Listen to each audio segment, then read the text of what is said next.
So here we have the Vauxhall Viva SE on a 66 plate. I'm going to start off by showing you around the outside of the car, and then we'll hop in and run through some controls on the inside. But from the outside you can see it's a 5-door car. We'll start off inside the boot and then work our way around the rest of it from there.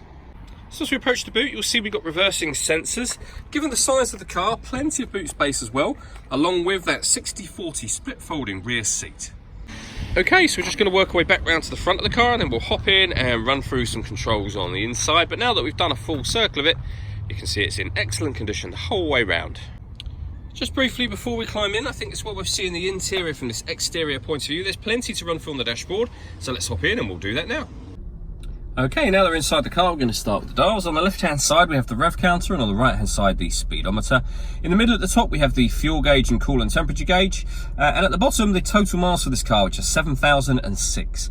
You can change the information that's displayed above that using controls on an indicator stalk for various different bits of information. If we back out to the steering wheel, on the left-hand side, we have cruise control, and on the right-hand side, stereo controls. The main stereo itself is over in the center just here. So first of all, radio-wise, if I press the radio button, you can see we have AM and FM frequencies. Media is where you can listen to your own music. This car has got an auxiliary input just there, as you can see. Nothing is connected at the moment, so it will say nothing available, but you can connect up your auxiliary device just there. The main volume for the stereo and the on-off button are over on this left-hand side. Working our way down, we have the air conditioning, so you can select the temperature, fan speed, direction you'd like the air to be distributed in. To turn the air conditioning on or off, so that button turns it off, back on again. And this button will recirculate the air that's in the car. That's a great way of heating it up or cooling it down quickly, depending on the temperature you've set on this dial here.